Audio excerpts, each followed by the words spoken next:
It may differ one or two things, but in general, what we really live and breathe is we're wanting to create impact and we want to build better communities. That really stemmed from our upbringing. Obviously, refugee parents growing up the way that we did, where we can make our success now, we want to be giving back and we want to build better communities all around us. And that has become the guiding light for us and the realization that we see events or experiences as the vehicle in helping our clients build better communities in whatever they're doing. You know, when we're playing on someone's experience is everything that they get to engage with, which is really using their five senses. It is one of those things where smell is one of the ones that normally get left off the list of things. So a fun fact is the smell component can actually increase the engagement by 15%. So it's really important that scent is something that they can build a brand upon because...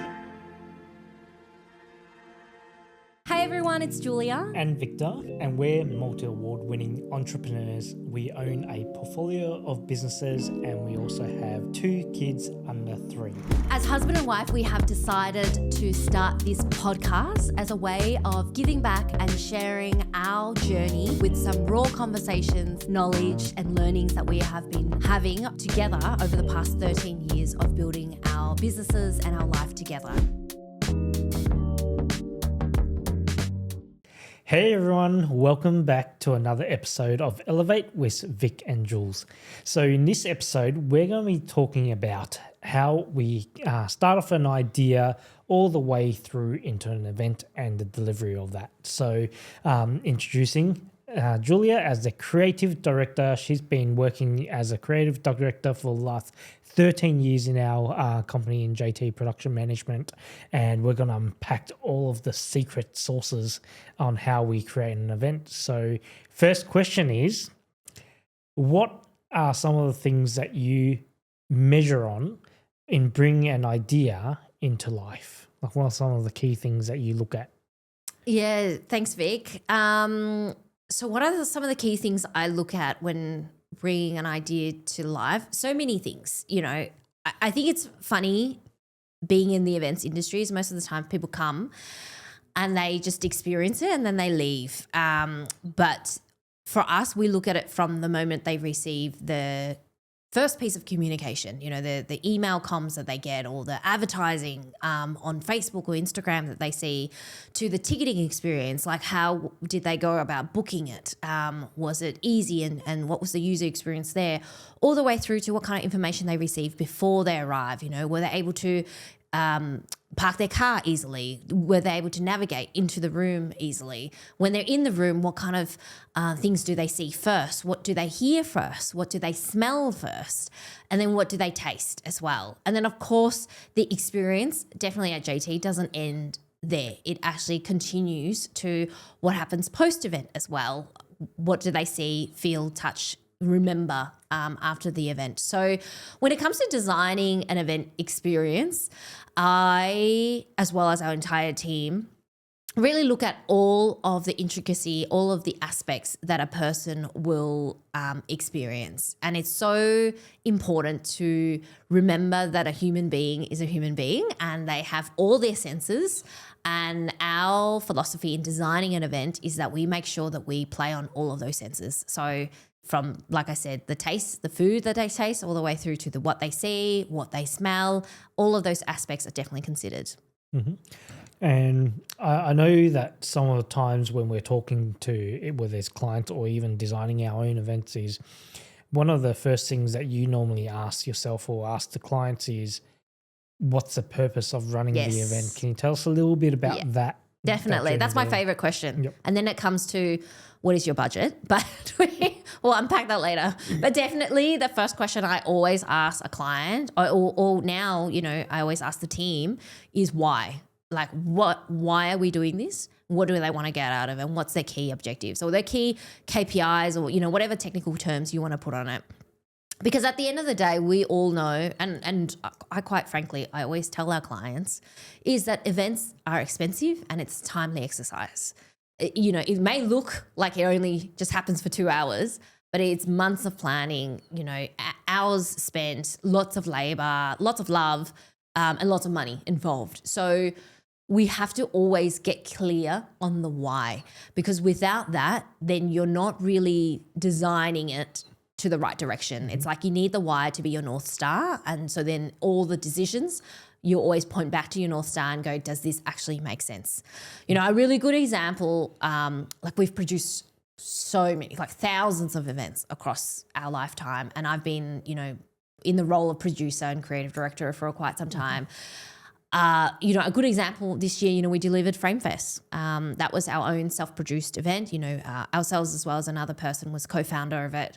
And we came up with this vision, and we knew that there was a gap in the market when it came to content creators, aspiring videographers, photographers, as well as professional videographers and photographers, having this gap because they don't have a platform where they can then connect with others, learn, upskill, and also be in the know of what's next when it comes to the camera makers like your Canon, Sony, Fujifilm.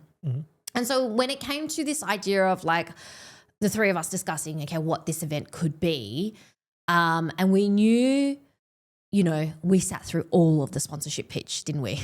Every single one. And every single time we pitched to the sponsors to buy into this idea, we always said to them, we wanted to make an unconventional event. We wanted it to be unconventional, something that people haven't seen before, something people haven't experienced before. We wanted it to not be your typical conference, and we want it to be completely unique. So that, to me, from, you know, and I definitely took on that creative direction and producer role, was to really lean in on that and go, okay, well, how do we make it unconventional? How do we make it fun, exciting, create space for people to learn, but not be in your typical conference setting of breakout rooms, plenary sessions, and, you know, everyone kind of goes off in suit and tie, that kind of environment. So, you know, taking that as the objective, you know, there was plenty of other objectives around FrameFest. It was a massive project, and taking it back to our JT team and saying, okay, right, we want all of these genres. Now you guys have to come up with creative activations. And everyone did. We came up with all of the ideas around boxing, as an example, you know, active videography. And then, you know, Chloe, one of our fantastic event manager, actually came up with the idea of like, okay, we're going to do a queue where people could go up, have 60 seconds of filming, could do a quick edit and submit that as a competition. And that was the activation. And that went off. Like, you know, Nikon took on board as a co-branded sponsor for that activation. That was very popular. You know, another one was around product photography, where, you know, the team said, okay, what we're going to do is a product station, you know, where people could come with different products, and we partnered with Danu. They got these beautiful products there, and we were able to capture content in that way. So it's about being really clear in the why, what you want to do, and making sure that the decision leans on that. But at the same time, being creative enough to go, okay, well, like, let's go blue sky, and then we can always bring it back. So we always have brainstorming session with the team, going blue sky, going, okay, if money and time, budget and all that was not an issue, what would we create? And then how do we pair it back to make it logistically viable yet impactful as well? Well, we've spoken about impact, and one of the things that's interesting is after finding someone's or an organization's purpose onto why they're running an event, how do you align yourself with your values and your vision and mission into the scenario? Well, I think the good thing is our team, both you and I, as well as our events team and the rest of our businesses, we have a very clear value system. Like, we're very, very clear in that. It may differ one or two things, but in general, across the board, and what we really live and breathe is we're wanting to create impact, and we want to build better communities. You know, that really stemmed from our upbringing, you know, obviously refugee parents growing up the way that we did, where we can make our success now. We want to be giving back, and we want to build better communities all around us. And that has become the guiding light for us, and the realization that, particularly for our events company, we see events or experiences as the vehicle in helping our clients build better communities in whatever they're doing, in the ecosystem that they're in. So whether it be a government client or an education client, like a major universities, it's about how do they build a better community for them, for their students, or for their key stakeholders. So that is really important for us. So the great thing is we are now in a position where we get to work with clients that really align and we truly believe in what they do and they believe in us and the values really align. So the system just works. And secondly, that we get to then also bring in our creativity in helping them, sprinkle in the fun, sprinkle in the magic that they may or may not see in an experience as well. So I think we're getting to really live the best of both worlds. Yep. And then you mentioned the next question after the purpose is normally budget. Can you tell us a little bit what you normally do when you're looking at your creative? How does budget fit? How do you calculate budget and all that type of stuff? Yeah, budget. I know it's funny, and the client always laugh when I go through that question, because they're like, wow, you're just taking me on this whole journey of like this creative process, and then now you're asking me about the reality of it, which is budget. And that's the truth, right? So we can only make things happen in the parameters that we are given as well.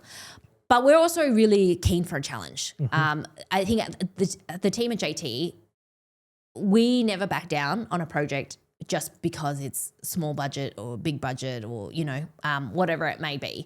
So it's a matter of going, okay, what is it that is your objective? What is it that you're hoping to achieve? And obviously working in the parameters of your budget.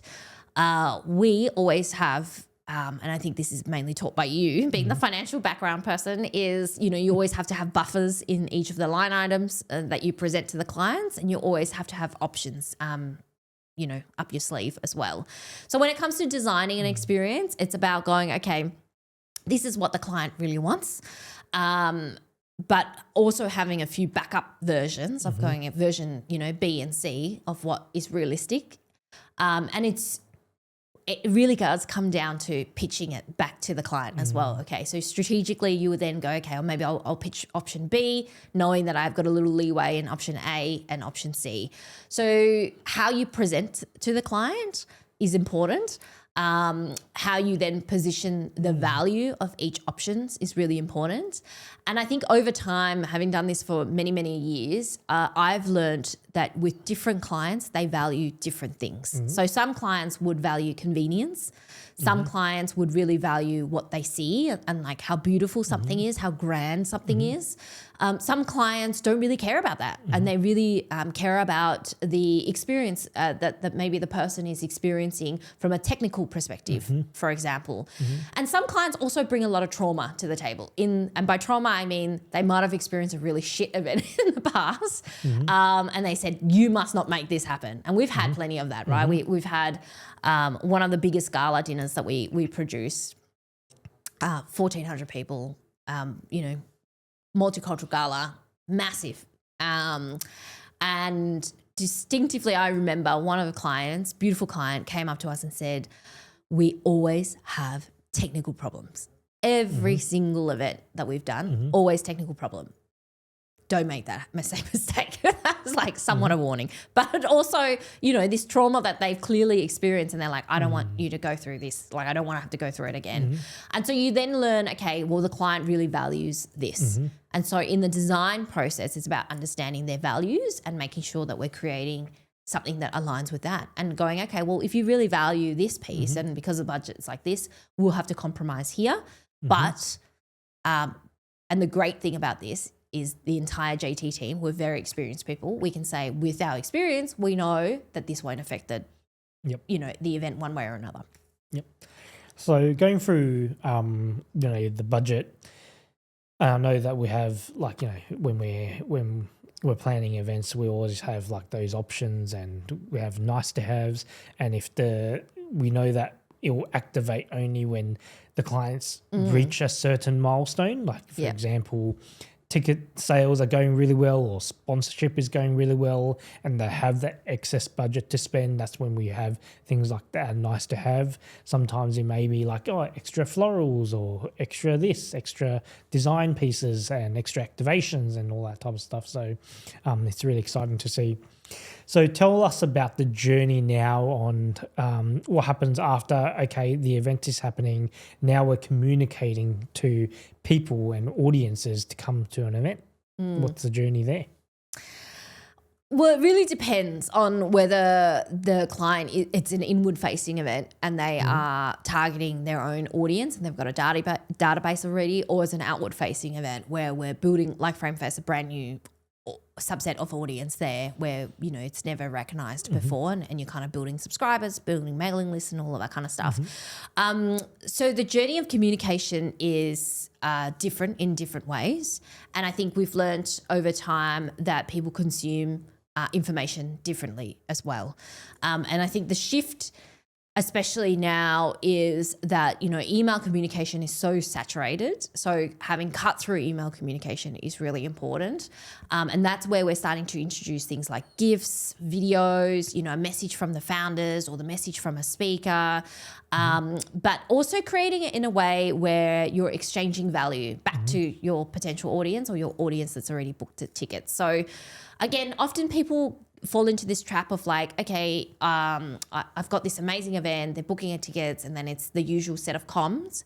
But they don't really engage in their audience anything further than that. So at JT, when it comes to marketing and communications, we're always looking at, okay, how do we then make sure that we're drip feeding the excitement and building that momentum for the actual event day? So whether it's releasing videos of speakers that are up and coming, or releasing our event app, you know, a month out so that they can start pre-planning their schedule for their conference or summit or festival. All of these little touch points that gives people value or an action rather than just information is what really shifts that dial in the sense of like, okay, people will then read your email or will take the action or will be more engaged and excited to actually attend the event. Great. And I guess in the planning process now, so we're up to communications and we have people coming to the event. Now, how important is the execution of the timings and the programming and all that to do within? Hugely important. I mean, that's literally our bread and butter. That's what most people think that we do. It's just like the planning doesn't happen and, you know, event managers just rock up and then the event's there kind of thing. But execution is so critical. We always go by the 80-20 rule. You know, we always know that there will be last minute changes. Things will fall apart. Speakers, you know, don't turn up. You know, we've had instances where ministers have decided that they want to enter the room differently last minute, even though you've done all your security briefing and you have to make quick changes like that. But that's okay, you know. And I think for us at JT, it's about the mindset, right? It's never about, oh, that's a too hard basket. It's like, okay, challenge accepted. How do we make this happen in the quickest way possible? You know, we've done events where we've had to flip the room in less than half an hour of going from full plenary style to banquet style with collateral on the table and just making that happen. But in our execution and delivery, we are so good at it because we have really, really good attention to detail. Obviously a very experienced team, but at JT, we always brief. So the team will have an internal, you know, the manager or the key project lead will have their own operations plan. That's like an expanded version of your run sheet that everyone else gets. That operation plans literally distills down to like minute by minute, who's going to need to be where, who's going to execute, who's going to have a break as well. That's really important. And then they will then go through and have an internal brief with the project team. Then they might bring in, you know, separate teams, so registration team, F&B team to have briefings there. Then they have a separate briefing with the client, so the client's aware on what is important to the client. They feed in on that information. Then when they get to on-site, we always do toolbox meeting in the morning when we're bumping in. So like, what's the quick fixes? Then we might have a debrief at the end of bump-in days if there are multiple days. And then we'll go in and have individual briefings with key stakeholders, AV team, your F&B manager, you know, your registration team, your security team as well. You know, we do a lot of events with high profile people. Security is really important. And then we will make sure everyone's briefed. And then we go and say, all right, now that everyone's briefed, just know that the things will change. And then you just have to tackle it, and having very clear line of communication and how to handle those changes. So I love our job. And in fact, you know, that's my highlight as to why I fell in love with events. It's the anxiety and the sweaty palms that you get when things have to change and you can make that happen, that is so rewarding, because the best part is no one knows. No one knows that you've just turned this room around. No one knows that you've just reshuffled the whole program because the speaker got stuck in a flight and can't be here. And yet all they do know is that they're having a fantastic experience. And that's the beauty of events management. Yep. Now, coming to, and you've touched a bit on it, but the delivery side of things and the excitement of things, what are some of the things where, let's say, for example, the movement of people and the design in that in a space, and how do people get to experience different activities and all of those things that go on when the people arrive at the event? What are some of the key things that you look for when designing? Clarity in terms of wayfinding is so important. I think the biggest thing that you can piss people off on at an event is when they don't know where they need to go or they feel frustrated or lost, or overwhelmed because they're like, oh, what am I meant to do? So for us, we resolve that in a couple of key ways. The pre-event communications, being very clear in what they can expect. Now that we're introducing our own event technology app, being able to allow them to plan their own schedule is really important. But when they get there, it's also actually doing a proper walkthrough and going, okay, hey, if I'm a brand new person at this venue, what kind of signage do I need to put out there? Do I need volunteers to help guide and facilitate people to certain places as well? But I think what you were asking before around this idea of how do we ensure people actually participate in the every activity that we have at an event? And I'll use two examples. FrameFest being one of them, where, this year we had multiple activations and brands associated to it, as well as brand stands.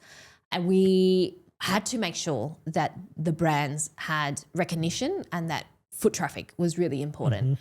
And I won't take the credit because it was actually your idea around this merchandise quest.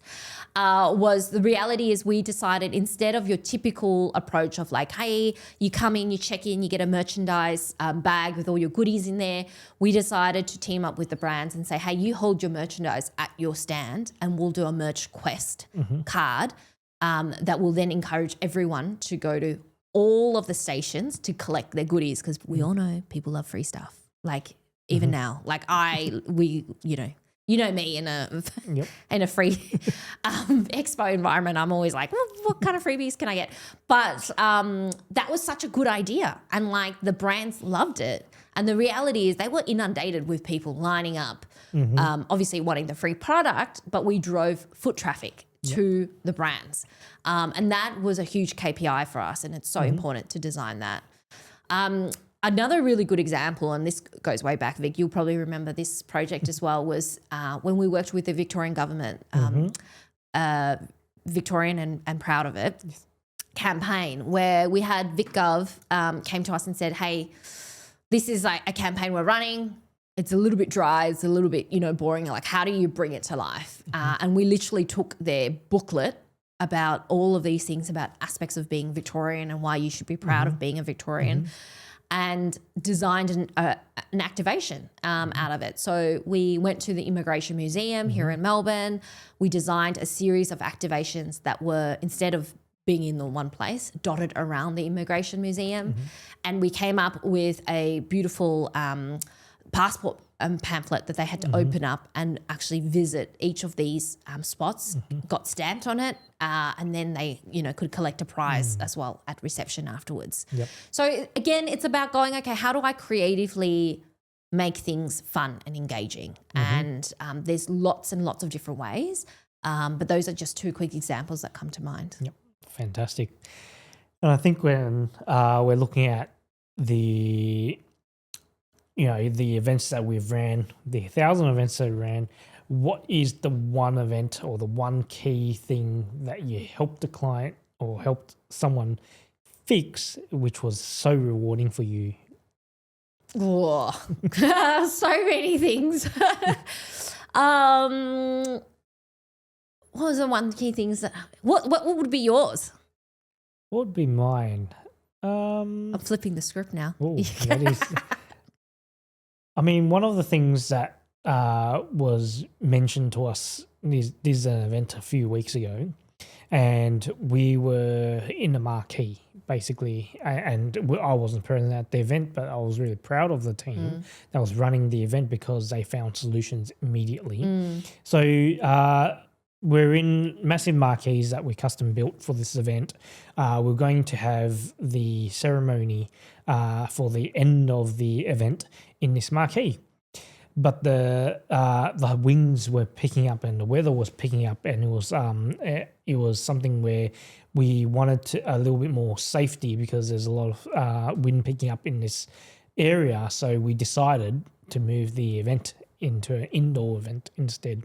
So we had about an hour to think of what we needed to do to move about 500 people from a location into an indoor location, and how did that all work? So the team did really fantastic, movement and shifting that mindset, getting the AV to move, getting the people to move across to another location is not a small task, and given it to them in an hour's time to do it. I'm incredibly proud on what the team has achieved. Everyone moved and they had a wonderful event indoors. So yeah, I know exactly which one you're talking about, and that was very successful, and the client was really pleased with the outcome for sure. I don't think I have one particular example in mind, because I think over the years there's been so many things that was unexpected that had to happen, and you just do it as second nature. But that's part of the perks of designing experiences, right? Like, I just feel like it's incredible that we get to create something from scratch. We get to take an idea, even though it's just like a slight concept, from someone who wants to partner with us or a client of ours, and we get to go, okay, how do we make it bigger, better, and bolder? And how do we then achieve your objective and then some? Because the thing at JT is we're always about adding value. It's not just going, okay, you're coming to us to organize an event. That's like basic, we will deliver an event. But then we're also going to deliver an event that is impactful, that's going to meet your, engage with the audience that you're trying to engage with. That's also going to be sustainable as well. Like, that's a really big thing at our company and in one of our core values. And also it's going to be inclusive and innovative. And all of those aspects come in so many different ways and forms. But, if I had to touch on what the future of the events industry would look like, is definitely that. Like, I know, everyone's talking about AI, everyone's introducing a new app or a system or whatever. Everyone's talking about the fact that AI is going to take over the world. But the reality is people still love in-person experiences. And I think we are in this beautiful place where we get to ensure that we can introduce really innovative ways on how to create beautiful experiences that are not just experiences that can become businesses that can make money.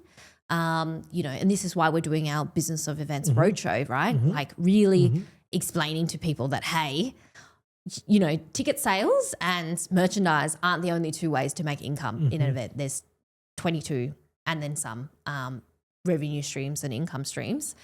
But the fact that we can also, design an event being really holistic. So the special thing that we do at JT now, and that we really encourage our clients, is that it's not just about what they see, which, obviously can be the styling, can be the AV, can be the look and feel of an event.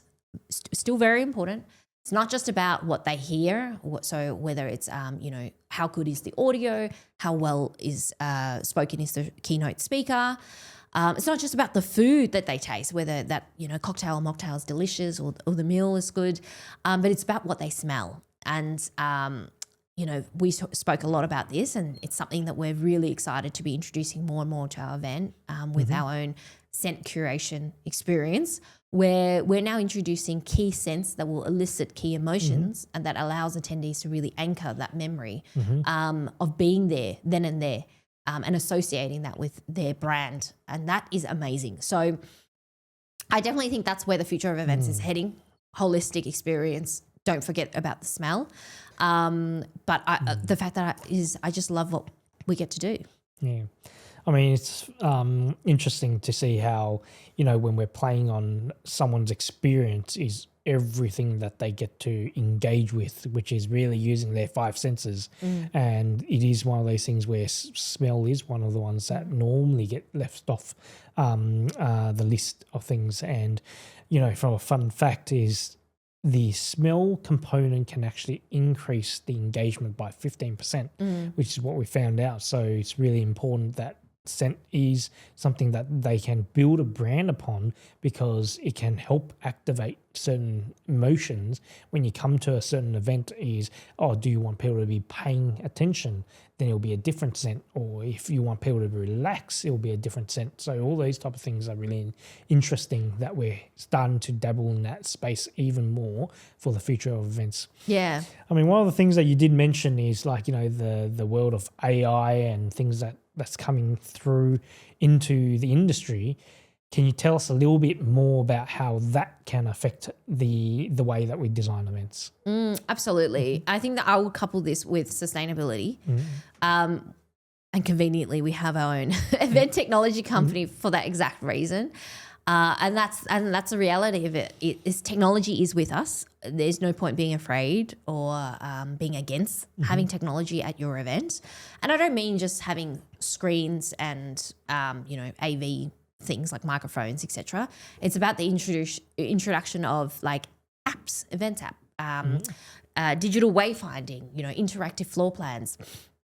All of these things are incredibly important and necessary, but why it works so well is, my biggest belief is, traditionally when you hand out a program booklet and sponsors pay thousands of dollars to have their logo in there, you can never give that data to a sponsor and say, however many people read your ad. Whereas now, when we are building things in an app and we're able to introduce technology in that way, like every movement, however many badges we printed, how many clicks that people click through on an interactive map, how many times people view a logo or read up about a speaker, all of these are trackable. And this is valuable data that allows clients to make informed decisions on how they want to design their event or what they should be designing their event for. So all of those aspects are incredibly important, and is why we wanted to shake up the tech industry market and bring in our own technology that's actually designed by event organizers for event organizers. And essentially the product that we have now is all the things that were mine and our events team's pet peeves when using other people's products, that we've bundled it all up and fixed it in our own technology. So it's exciting. And I would say to embrace the tech world, because it's here and it's here to stay. But just know that humans are always going to be humans, and that they do have five senses, and that we need to be designing an event that encompasses all of those elements. I mean, for me, when we look at the event technology side of things, it's really how do we help people increase their engagements with one another? Because what we found was, how do we release an app, let's say a couple of weeks before an event, and how do people actually communicate with each other, find out who's actually coming to the event, have a way of communicating with them to see if they want to build relationships, understand the program and the multiple choices that they have, ahead of time on what they want to choose their journey at the event is really good. And just giving a little bit more information on what to expect when coming to the event was really exciting. And one of the things that we, in the last couple of years, with the emergence of AI and also more technology, it's tools that we're actually building to support community building here. Events are not going to go away, and community engagement is not going to go away from what we've learned. It's how do we keep supporting people making more engagement? How do we support people building relationships and doing things differently in a way where they can connect more? So that's how I find the future of events and where we're heading with all our events that we're producing, as well as the event technology to support it. I mean, any final words before we close off this episode? Oh, final words. I mean, I love that we get to design and bring ideas to life. And I think, I challenge everyone to not sit on the idea that they've been mulling, in their bedroom or wherever, and is actually to see how you can turn it to life, because you can definitely do it. We've done it multiple times for our own concepts, for our clients' concept, for concepts that we've partnered with. And the only way to see whether it works or not is to give it a go. So I know today we introduced me as creative director, but the beauty of it is that I have been able to kind of step away from that role over the past couple of years, and to hand it over to a very capable events team who are extremely creative. But yeah, I'm just keen, don't sit on an idea, get out there and trial it and see how it works, because then you can really reiterate and iterate again and get it even better for your audience and build better communities at the same time. So hopefully everyone found it insightful to share a little bit of the secret sources of what I do and what JT does when it comes to designing an event. And if there's specific questions that you want to know about our industry and our process, don't be shy. Make sure you drop us a line. We would be very happy to, share more insights from there. So that's the end of this episode. I hope you guys enjoyed listening to it. Please remember to like our videos, share our videos, as well as follow our channel. So we look forward to seeing you next time.